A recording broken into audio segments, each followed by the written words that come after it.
Salut tout le monde, j'espère que vous allez bien, je suis extrêmement content aujourd'hui de vous retrouver pour cette nouvelle petite vidéo. Ça faisait longtemps, un point ciné, je pense que la dernière fois c'était fin août. Vous connaissez le concept des points ciné, je vous parle tout simplement des films que j'ai été voir en salle. Je vous donne bien sûr mon avis dessus et je vous mets mon classement à la fin. Aujourd'hui il n'y aura que 6 films, j'ai pas eu énormément le temps d'aller en salle entre septembre et octobre. Bon, j'ai quand même été voir 6 films, ça va, c'est pas trop dégueu non plus. Et c'est parti, on perd pas plus de temps, j'ai pas grand chose à dire d'autre. On commence avec un film qui est sorti il y a quand même pas mal de temps, je crois qu'il est sorti en juin.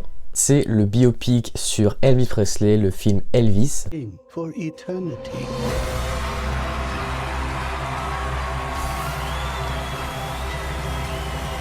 The greatest show on earth. Qui est quand même réalisé par Baz Luhrmann, qui n'est pas du tout n'importe qui. Il a quand même réalisé Roméo plus Juliette, Gatsby, Australia, Moulin Rouge aussi. Sa mise en scène ici est juste exceptionnelle. La caméra bouge sans s'arrêter, tous les plans, il n'y a presque aucun plan fixe, même dans des bêtes champ contre champ, dans des scènes toutes simples, la caméra bouge tout le temps. Elle rentre n'importe où, elle est minuscule et elle se fait plaisir et elle donne des plans vraiment agréables à voir, même si la plupart sont numériques. Trouver un acteur talentueux du même âge qu'Elvis qui lui ressemble, parce qu'Elvis c'est quand même un physique assez atypique, ça n'a pas dû être très simple et ils ont trouvé, et bon sang, c'est un des meilleurs castings de ces dernières années. Austin Butler déjà ressemble très fort à Elvis, est un acteur extrêmement talentueux, il est parfait dans le rôle, parfait dans le film, il joue terriblement bien, c'est super crédible, t'as vraiment l'impression de voir Elvis en fait. Il y a également Tom Hanks dans le film, qui est un des acteurs, un des meilleurs acteurs de l'histoire du cinéma, qui ici a une grosse prothèse, il joue un gars extrêmement détestable, ce qui lui arrive pas très souvent d'ailleurs à Tom Hanks, ça lui réussit pour le coup très bien, parce que c'est un super acteur et il sait tout faire. Une belle photographie, une direction artistique extraordinaire, les costumes, les décors, t'as vraiment l'impression d'être dans les années 70 du coup. Quand j'ai vu que le film durait presque 3 heures, je me suis dit bah c'est cool, on va parler d'Elvis pendant plusieurs années, on va parler de sa relation avec telle ou telle personne, on va parler de sa carrière, on va parler de sa vie privée, etc. etc. Et en fait, on parle d'Elvis, mais on parle pratiquement que de sa carrière et de sa relation avec son manager. En sortant de la salle, on ne sait pas grand chose de plus sur Elvis l'homme. On apprend des choses sur Elvis le chanteur. Pour un film de 2h40, c'est un peu décevant. Mais pour le reste, franchement, le film est génial. L'histoire a des défauts, le scénario est pas parfait du tout, comme je viens de le dire. Mais visuellement, ça se tient énormément, les acteurs sont parfaits, franchement c'est un film qui est très appréciable et que je vous recommande. On passe à un autre film que je ne comptais absolument pas voir à la base, mais comme il n'y avait rien d'autre cette semaine là, je suis allé par curiosité parce que j'avais vu quand même 2-3 fois la bande-annonce en me disant ouais pourquoi pas, mais ça m'intéresse pas tant que ça. J'y suis allé et ça m'a pas intéressé, c'était vraiment pas ouf. C'est le film Don't Worry Darling.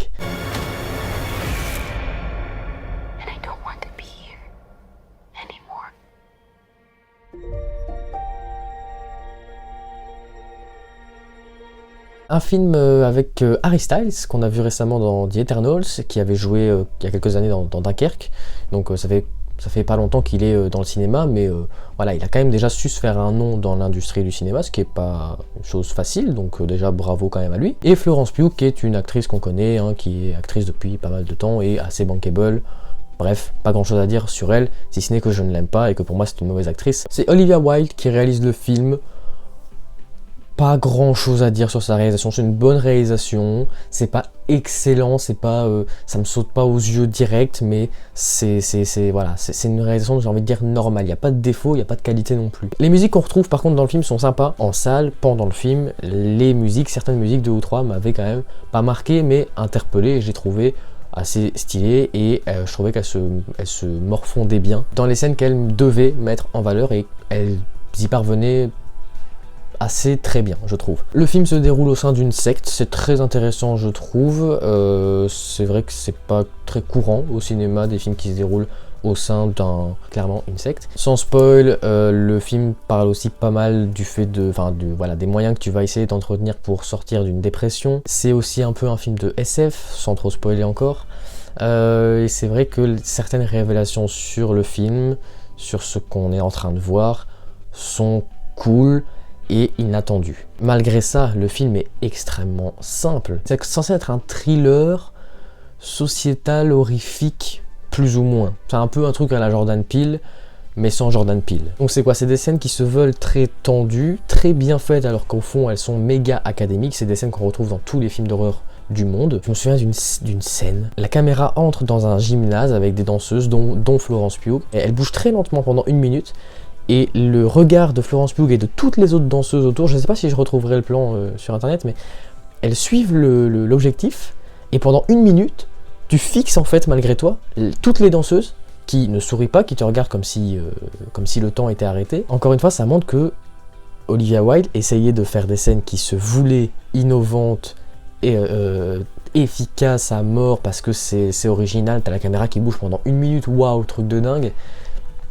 Mais au fond, c'est juste très malaisant et ça sert à rien. Je trouve que Florence Pugh est une mauvaise actrice, je l'ai déjà dit, mais bon, ça c'est mon avis. Par contre, je trouve objectivement que dans ce film, elle est vraiment nulle, elle surjoue à fond. Harry Styles, bah, peut-être que dans quelques années, quand il aura pris de l'expérience, il sera meilleur, mais pour l'instant,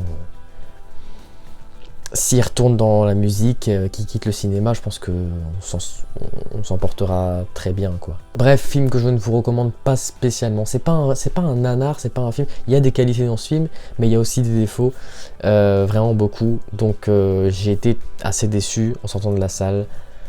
C'est pas le film que je vous recommanderais forcément dans cette liste. On passe à un film français, le premier de cette liste, un film que j'attends depuis pas mal de temps, un des acteurs les plus bankable de France. Ça parle de quelque chose de super intéressant qui s'est déroulé il y a pas très longtemps en plus, donc comme je l'ai vécu, ça me tient à cœur aussi. En plus, le réalisateur, j'en attendais beaucoup, c'est le film Novembre.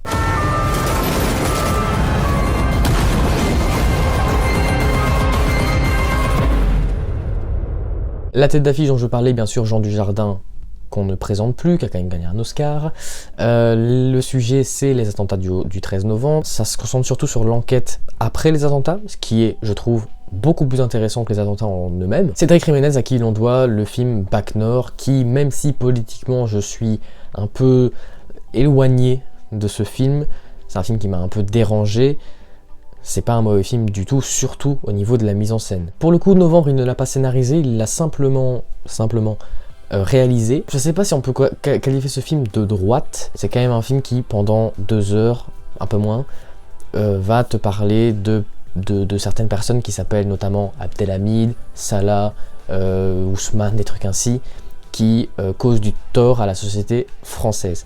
Bien sûr, là on prend le cas de terroristes, donc évidemment que ce sont des monstres et qu'il n'y a aucun doute là-dessus. Mais je sais pas, peut-être que dans le fond, il y a une autre idée pas de propagande, mais de divulgation de certaines petites idées, par-ci par-là. Je pense pas que tu es forcément... Je pense pas que les personnes qui sortent de la salle soient soudainement pris d'envie de voter pour Mélenchon, par exemple. Après voilà, des films de droite, ça existe, des films de gauche, ça existe aussi, bien sûr. Il y a La Fracture, notamment, qui a été nommé au César, qui est un super film que j'ai adoré. On va parler de Jean Dujardin, qui est forcément l'un des meilleurs, si ce n'est le meilleur acteur français actuellement. Il est bien sûr excellent dans le film, comme d'hab. Il y a aussi Sandrine Kiberlin dans le film, que j'ai pas vu dans énormément de films. Je l'ai vu par exemple dans 9 mois ferme de Dupontel. Je l'avais pas trouvé très bonne, honnêtement. C'est pas une actrice que j'aime énormément de base. Je trouve pas forcément qu'elle surjoue, mais je sais pas, je suis pas réceptif à son jeu d'habitude, et là, pour le coup, je la trouve très très juste dans son jeu. Je trouve qu'elle est, comme Dujardin, irréprochable, et ça m'a fait extrêmement plaisir de me renouer un peu avec cette actrice. Comme il avait réalisé Bac Nord comme un gros film américain, avec des explosions, des guns, la caméra qui bouge partout, des scènes d'action super bien faites, on se croyait vraiment dans un film américain, dans un film d'action avec Vin Diesel ou je sais pas quoi. Alors que non, c'était un film français, et là c'est plus ou moins la même chose, il est fidèle à lui-même. C'est un film qui est moins violent que Bac Nord parce que ça se déroule pas à Marseille, ça se déroule pas dans des quartiers chauds, c'est une enquête, mais il y a quand même des scènes très violentes qui sont très bien faites. Pour un film français, je trouve que c'est quand même vachement respectable. C'est le genre de film qui me font encore espérer que le cinéma français survivra. Par contre, il y a un truc qui m'a extrêmement gêné, extrêmement interpellé dans le film, c'est qu'il n'est censé durer que 1h40, et il n'a duré qu'1h40. Ça passe à une lenteur, je ne sais pas à quoi c'est dû, peut-être tout bêtement au scénario qui se veut quand même assez, pas lent, mais c'est pas des scènes d'action tout le temps, quoi. Je veux dire, la plupart des scènes, c'est des scènes d'enquête où c'est des dialogues, etc. Avec des fois des termes un peu compliqués et tout. Des fois, tu dois être patient pour savoir ce qui va se passer et tout. Donc, peut-être que ça a joué dessus. Mais en tout cas, pour un film qui dure 1h40, franchement, j'ai l'impression d'être resté 3 heures dans la salle, facile. C'est plus ou moins le seul gros défaut que j'ai à retenir de ce film, parce que sinon c'est un film qui est vraiment génial, quoi. Et bien sûr que je vous le conseille. Je trouve ça très intéressant, très instructif, très important. Et en plus ça permet de ne pas oublier toutes ces victimes, donc je recommande bien sûr ce film à tout le monde. On passe à un autre film tout de suite que à la base je ne comptais pas voir non plus. Et le destin, le hasard m'a mené vers cette salle et ce film duquel j'attendais pas grand chose, mais je me suis dit après tout pourquoi pas et ça peut être sympa. C'est le film de Woman King. We are the Woman!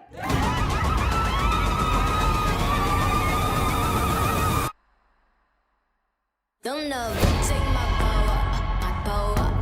power, don't know. Un film qui se concentre sur une ancienne tribu africaine, intégralement composée de femmes. Donc c'était les Agodjie qui ont réellement existé dans le royaume du Dahomey, qui est l'actuel Bénin. Les personnages qui sont dans le film n'ont pas réellement existé, mais les Agodjie en elles-mêmes, ce genre de femmes, elles ont réellement existé à cette époque. Personnages d'ailleurs que j'ai trouvé pour la plupart très attachantes, très charismatiques aussi, que ce soit celle jouée par Viola Davis par exemple, ou Lashana Lynch, voilà. Elles sont extrêmement bien écrites, extrêmement bien développées. En plus le casting est incroyable, Viola Davis c'est une des meilleures actrices américaines actuellement, c'est indéniable. Lashana Lynch c'est une très bonne actrice aussi. Et toutes les autres, les plus jeunes notamment, très convaincantes aussi, même si on les connaît pas. C'est un film qui est assez beau, visuellement, ça propose rien de révolutionnaire ou de super original. Mais par exemple, les plans dans le noir sont pas trop sombres, on voit bien ce qui se passe. Les plans dans la journée, avec la photographie très chaude, très jaune. Encore quand tu filmes dans une chambre, il n'y a pas de photographie principale qui ressort. Je veux dire, si tu filmes avec trop de lumière ou trop peu, ça va pas faire sortir une couleur en particulier et ça va pas être si horrible. Mais si tu filmes dans la savane ou dans le désert ou un truc ainsi, si tu filmes avec trop de lumière ou pas assez, ça va être dégueulasse. Et c'est pour ça que ce genre de film pour moi mérite quand même d'être... Le travail artistique dans ce genre de film mérite d'être souligné, même si encore une fois, il y a pas, à part le plan final, il n'y a pas de plan qui m'ait spécialement fait... voilà, j'ai jamais fait waouh, alors ça c'est super intéressant ou quoi, non. Mais c'est bien fait. J'avais évidemment super peur d'un truc, c'est que le film soit un gros wokisme de fou, et ça me tue de le dire, mais ce côté woke que je sentais venir à des kilomètres, je ne l'ai pas senti une seule fois de tout le film. C'est un film qui m'a appris des choses, qui est extrêmement instructif, qui est objectif. Les Agodjie ne sont pas du tout développées comme des femmes parfaites. Quand tu fais un film par exemple sur, je sais pas moi, où c'est toujours le noir le héros et les blancs c'est les connards. C'est des films qui ne servent pour moi à rien. Dans ce film là, il n'y a pas beaucoup de blancs parce que ça se déroule dans le Dahomey. Il y a quand même des Portugais qui arrivent à un moment, des colonisateurs, voilà. Sur les deux, il y a un connard, mais il y en a un autre qui n'est pas un connard. Et là encore pour le coup c'est un film qui se déroule il y a plusieurs centaines d'années, donc faire un film avec des gros racistes qui sont là uniquement pour l'esclavagisme des noirs, ça aurait été cohérent. Et ils l'ont même pas fait, preuve que leur but n'était pas de faire un film woke et c'était juste d'apprendre des choses aux spectateurs, ce qu'ils ont fait avec génie. Malheureusement à cause d'un de ces fameux colonisateurs, le film pour moi vers la fin est un peu trop romancé.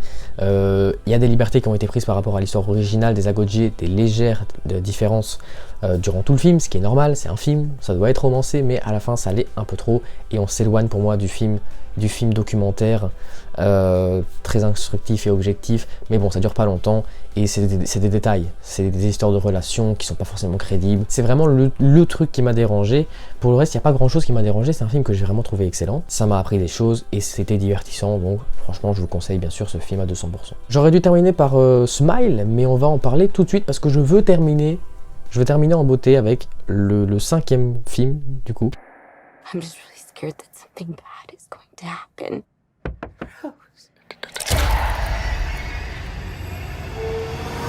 Smile, c'est un film d'horreur qui est sorti donc pour Halloween, qui est sorti en début octobre je crois.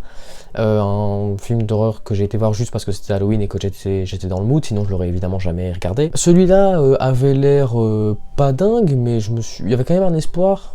Je me suis dit bon, oui ça a l'air simple, ça risque pas trop de partir en couille, et encore une fois la simplicité ça peut être extrêmement efficace pour faire peur. Là pour le coup non. D'habitude quand on regarde un film d'horreur de ce genre, c'est toujours la même chose, c'est comme Don't Worry Darling, c'est mise en scène très simple, c'est des travelling arrière, avant très lents, c'est des screamers, c'est des trucs ainsi. Là pour le coup il y a de temps en temps des scènes qui sont un peu plus innovantes que ça. Quand les personnages sourient, donc quand ils sont sous la fameuse malédiction, je sais pas quoi là, ils ont l'air particulièrement cons. Par contre, avant qu'ils sourient, quand on sent qu'il y a un truc qui cloche, quand la musique ralentit, c'est très efficace pour le coup, et c'est vrai que ça met dans une ambiance assez badante. Après, quand tu vois le personnage sourire, tu tapes une barre parce que c'est juste ridicule. Jamais autant de gens ont rigolé dans une salle. Jamais. Même quand j'ai été voir des comédies, jamais le public n'a autant rigolé. Pourtant, regardez un film d'horreur qui n'était pas drôle. Les acteurs, on les connaît pas et j'espère qu'on les connaîtra jamais parce que c'est une catastrophe. Mais c'est horrible. C'est de la nullité affolante du début à la fin. C'est du surjeu constant. C'est à gerber, franchement. J'étais dégoûté, limite, tellement c'était moche à voir. Pour une histoire relativement simple comme ça, je m'attendais à ce que le fil conducteur soit très simple à tenir et que l'histoire allait pas trop partir en impro, en couille. Malheureusement, c'est ce qui s'est passé, je sais pas comment, je sais pas ce que les scénaristes ont fumé ou la manière dont ils l'ont écrit, peut-être qu'ils l'ont écrit avec le cul. Ça devient de plus en plus dur à comprendre, ça n'a pas de sens, t'as des scènes, tu te dis mais ça sert à rien. La fin est nulle à chier, tout ça pour ça. Je vous le conseille évidemment pas. Peut-être, bon, Halloween est passé, mais peut-être pour une petite soirée film d'horreur. Si vous voulez vraiment avoir peur, c'est pas ce film qu'il faut regarder. Si vous voulez rigoler, pourquoi pas. Et on termine du coup avec un film qui de base devait être 5e et que je mets en 6e parce que j'avais vraiment envie d'en parler. C'est le dernier film du DC Extended Universe, Black Adam. Did he just catch a rocket? He got a rocket.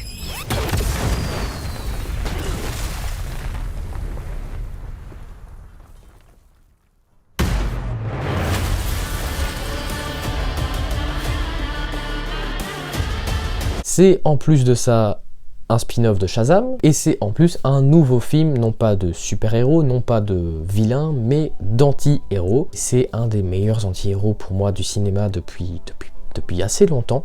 Je pense que Joker restera le meilleur parce que le film sur le Joker, c'est pas depuis la nuit des temps qu'on fait des films sur les méchants et qu'on fait des anti-héros. Les anti-héros c'est quand même assez récent comme catégorie de personnages. Niveau charisme, pour ce qui est des autres personnages du film, on a vu mieux, mais pour ce qui est de Black Adam, de Dwayne Johnson, je m'y attendais forcément, mais c'est quand même extrêmement efficace et cet acteur est juste incroyablement badass. Il y a aussi Pierce Brosnan notamment et toute sa clique de super-héros, je me souviens plus de leur nom, qui sont assez sympas, et si on les revoit dans le DCU, ça me déplairait pas tant que ça parce que je trouve que les personnages étaient assez intéressants. Je vais essayer de pas spoiler, mais il se passe pas énormément de choses en fait dans le film, il est pas très long.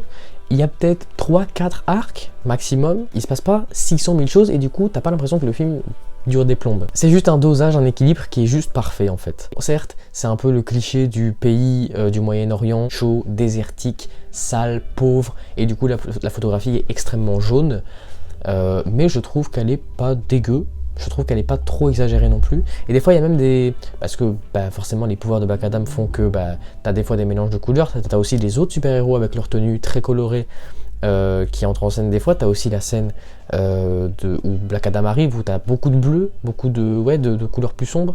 Donc des fois, t'as des contrastes qui sont assez intéressants. C'est le même réalisateur que pour Jungle Cruise, qui était quand même un film extrêmement coloré et pourtant pas saturé du tout, c'était très beau, bien mis en scène, là c'est le cas aussi, les effets spéciaux très bons là aussi, bref, je pense que c'est un mec à qui on pourra faire confiance pour ce qui est des blockbusters à l'avenir. L'histoire, je trouve qu'elle ressemble quand même pas mal à Man of Steel. Après il faut dire que Shazam et Superman sont de base des super-héros très similaires, et l'ennemi de Black Adam, sans compter Shazam, ça reste Superman. D'ailleurs Superman est un peu lié au film, en plus on sait qu'Henry Cavill va revenir en tant que Superman, donc je pense que c'est pas impossible du tout qu'il y ait un affrontement entre les deux bientôt dans le DCU. Tout ça pour dire que même si le film a été charcuté évidemment par la presse, c'est des journaux random franchement qui ne sont absolument pas légitimes à parler de ces films. Je sais pas pourquoi on donne la parole à ces gens. La presse a bien sûr dézingué le film, au box-office ça a été une catastrophe. Pourtant, si les gens avaient été voir ce film normalement, sans préjugés, et si la presse ne venait pas fourrer son pif en ayant vu un quart du film comme d'hab, eh bien le film aurait fait des bien meilleurs scores et tout le monde aurait vu que ce film n'était au fond pas si catastrophique. Voilà, c'est la fin de cette vidéo. J'ai parlé de mes 6 films. J'espère qu'en tout cas que la vidéo vous aura plu. J'ai adoré la tourner. On se retrouve dans 2 semaines, samedi à 18 h pour une nouvelle vidéo. D'ici là, je vous dis à très bientôt. Salut!